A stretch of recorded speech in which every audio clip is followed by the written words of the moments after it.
government is going to say, we told you all along that we shouldn't have Haitians in here, and this is proof of it. We have a bunch of Haitian terrorists running around here.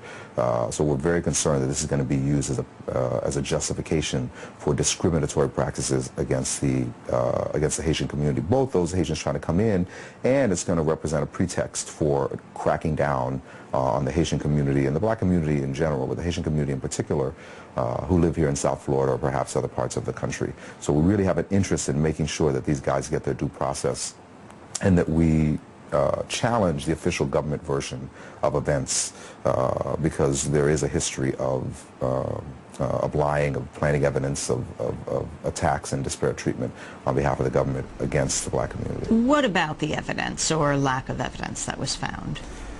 Well, a lot of show has been made about the militaristic boots that they had and the gear and the outfits. Well, it turns out these guys didn't have enough money or enough organization to get these things from themselves. The FBI bought them the boots that we've heard so much about, bought them the military outfits that we've heard so much about. If you look at the indictment, the biggest piece of evidence it seems to me that they have is that the group may have taken pictures of a bunch of targets in South Florida. Well, the guys couldn't afford their own cameras, so the federal government bought them the cameras with which they took the pictures. They couldn't get downtown and all the other places by themselves. The federal government rented them the cars that they needed to get downtown in order to take the pictures. So it looks like they really didn't have too much capacity. In addition, right now, the running joke in Liberty City is, you know, in the indictments, you read the indictments, the men provided the FBI informant with a list of things they needed in order to blow up these buildings. But in the list, they didn't include any explosives or any materials which could be used to make explosives.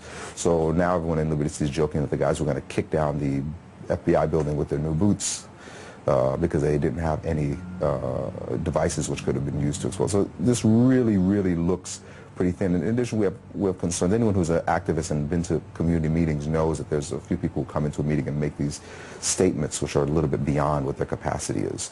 You know, you go and you talk about a zoning issue and some guy comes in and says, oh, well, we'll just take over the city hall, when they're talking about a little small zoning. And you know they have no capacity to do that. So we're concerned that these guys had no capacity to do anything that these things are talking about, that they were led by the hand by this FBI agent. I mean, live in Liberty City, I'm not sure, you know, just judging by Liberty City, not just Liberty City, but most people, I'm not sure these guys knew where the Sears Tower was, much less that it would represent a significant target.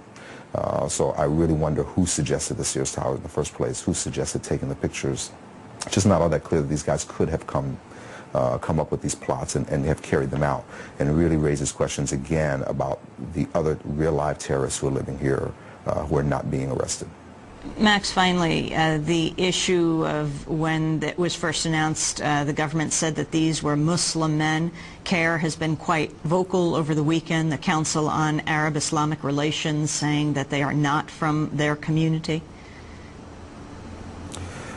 Well, first of all, I don't see that as being a major issue, whether they're Muslim or not. I still think that they have a right to a fair trial, and they have a right to the presumption of innocence, and they have a right not to be arrested for thinking things. But with that said, it really raises a lot more questions that the federal government will go out and make these statements that, you know, apparently leak information that these were a bunch of Muslim men when apparently they were not Muslim men. It raises several questions. First of all, did the government even know if they were Muslim or not? And if they didn't know that these guys were not Muslim, then what else did they not know that they're including in here? And it raises questions that they will come out and outright lie. We've been very concerned about the media coverage also, which has emphasized very, very minute or seemingly insignificant information, like these guys like to keep to themselves. These guys wore turbans. Well, what is, you know, I don't understand what the big deal is with some of that, except to the extent that that plays into xenophobic fears and fears about the war on terrorism as framed by the government. This story came at just the same time as a huge embarrassment to the government, and that is the story in the New York Times about the monitoring of financial records internationally. Yeah, I really think this could be a case of weapons of mass distraction, where you have a big embarrassing issue coming out, and right now people are not talking about that, and they're talking about this, and this is not even seemingly all that significant of an arrest. So it really raises question. They didn't have any weapons at the place. It seems to me that if the feds would have even thought this out a little bit, they would have at least planted weapons there.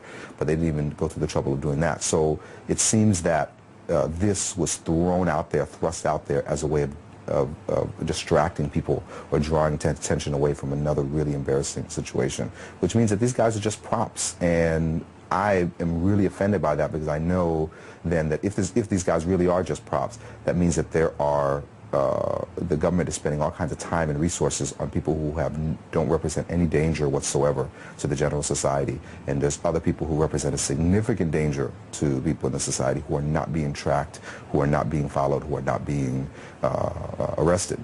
So this is a real concern, not only because these guys have rights, but because this is a misappropriation of government money, my money, and everyone else's money as well. Max Rameau, I want to thank you for being with us with Miami Cop Watch Project of the Center for Pan-African Development in Miami, and David Marcus, head of the Florida Association of Criminal Defense Lawyers.